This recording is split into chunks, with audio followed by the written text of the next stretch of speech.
Hey guys, in the last chapter, Bruno was exploring and he was walking and he knew that he wasn't allowed on the other side of the fence, but he just decided that he was just going to walk and see if he could find anything.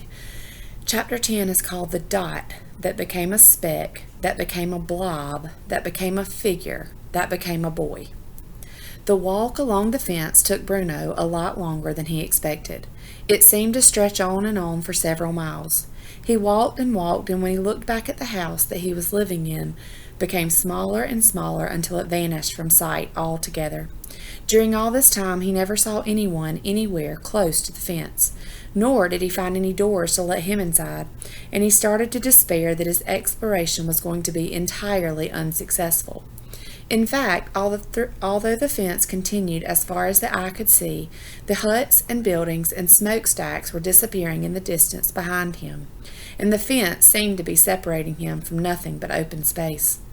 After walking for the best part of an hour and starting to feel a little hungry, he thought that maybe that was enough exploration for one day, and it would be a good idea to turn back.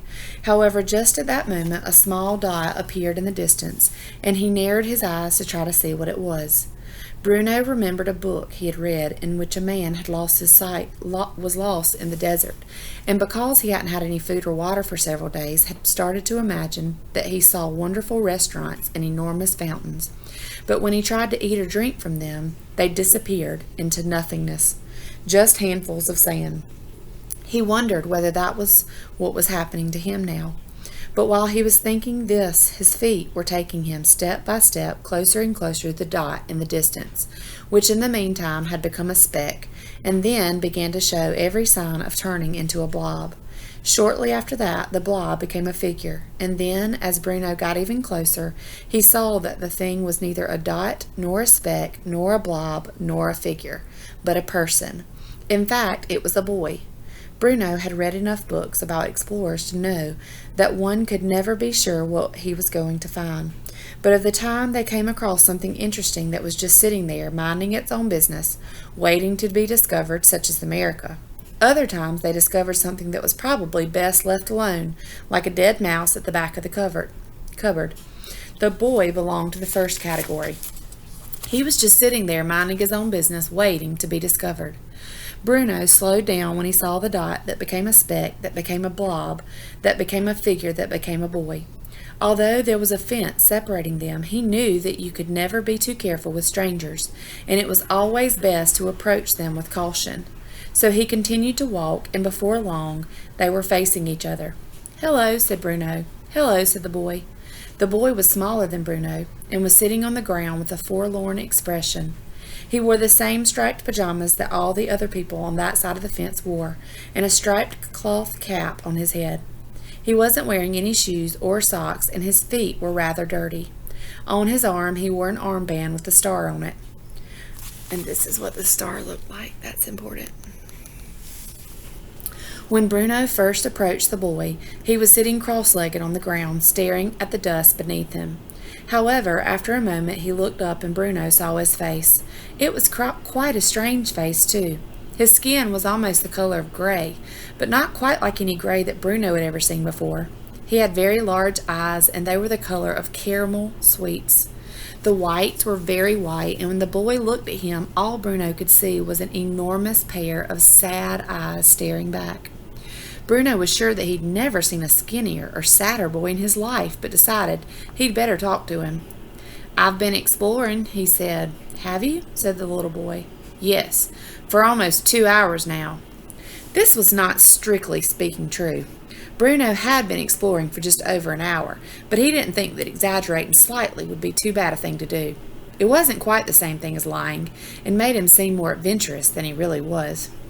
"Have you found anything?" asked the boy. "Very little." "Nothing at all?" "Well, I found you," said Bruno after a moment.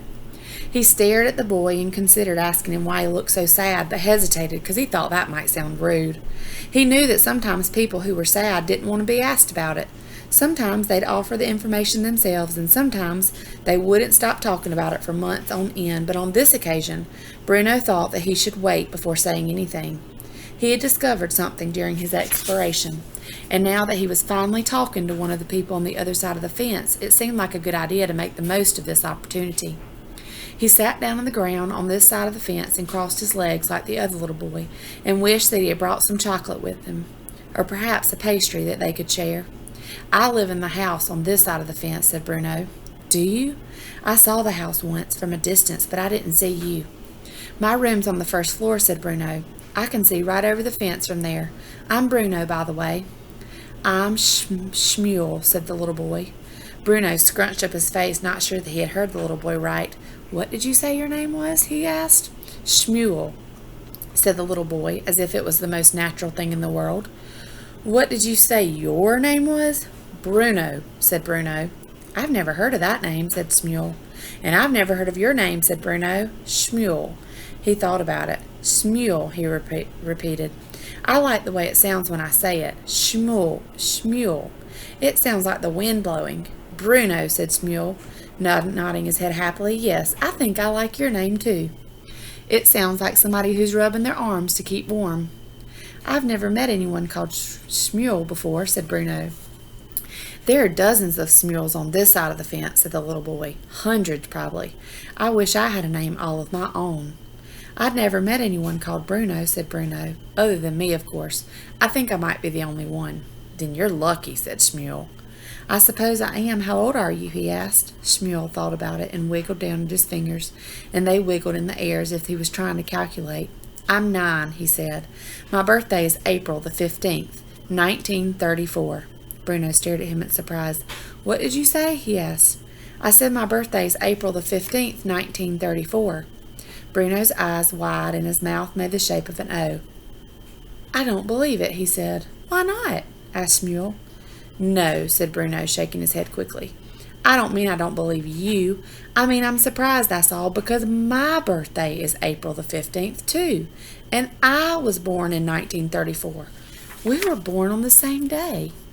Shmuel thought about this. "So you're 9 too," he said. "Yes, isn't that strange?" "Very strange," said Shmuel, "because there may be dozens of Shmuels on this side of the fence, but I don't think that I've ever met anybody with the same birthday as me before." "We're like twins," said Bruno. "A little bit," agreed Shmuel. Bruno felt very happy all of a sudden. A picture came into his head of Carl and Daniel and Martin, his 3 best friends for life, and he remembered how much fun they used to have together back in Berlin, and he realized how lonely he had been out with.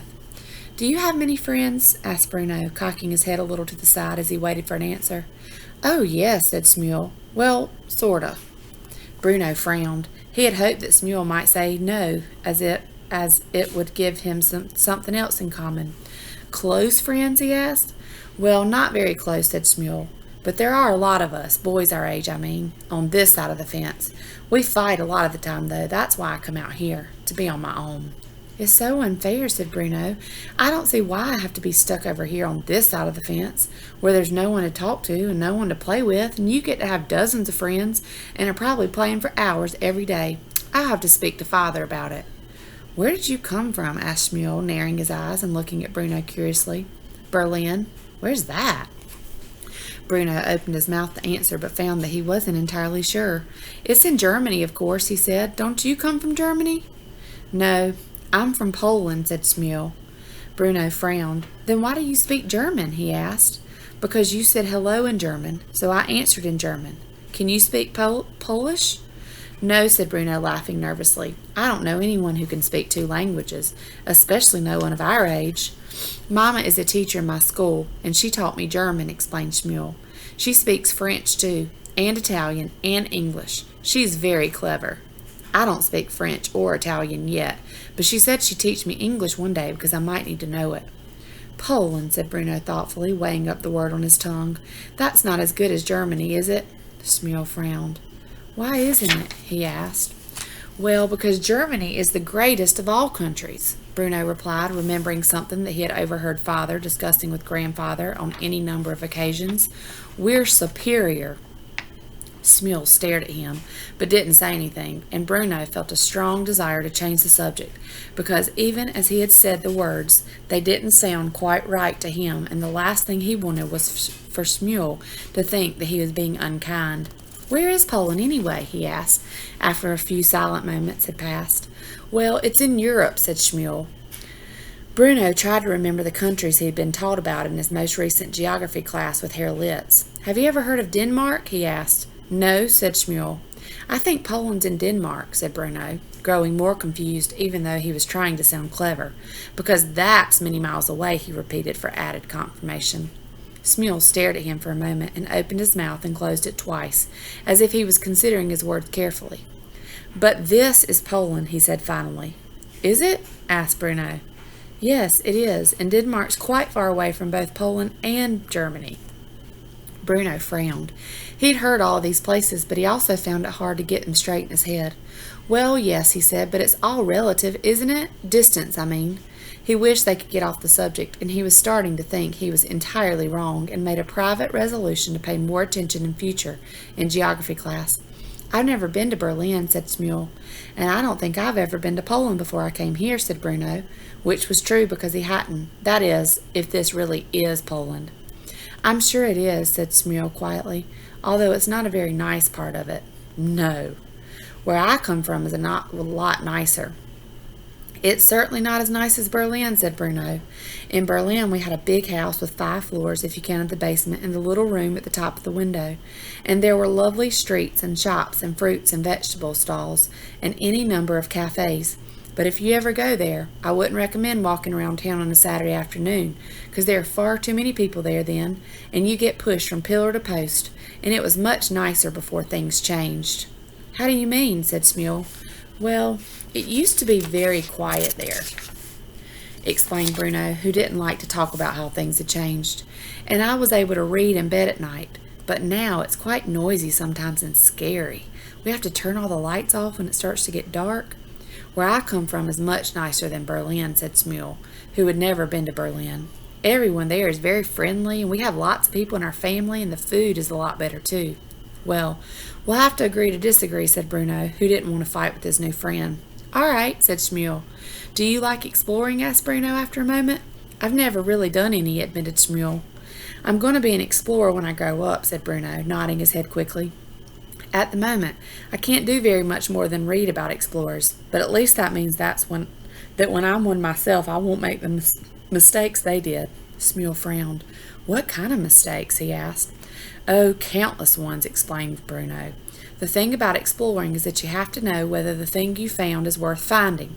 Some things are just sitting there minding their own business waiting to be discovered, like America, and other things are probably better off left alone, like a dead mouse at the back of the cupboard." I think I belong to the first category," said Schmuel. "Yes," replied Bruno, "I think you do. Can I ask you something?" he added for a moment. "Yes," said Schmuel. Bruno thought about it. He wanted to phrase the question just right. "Why are there so many people on that side of the fence?" he asked. "What are you all doing there?" And that's the end of the chapter. Why are they over there? What are they doing? And why is Bruno so uneducated about this? It doesn't seem that he knows a whole lot about what's going on. I wonder why. What do you think?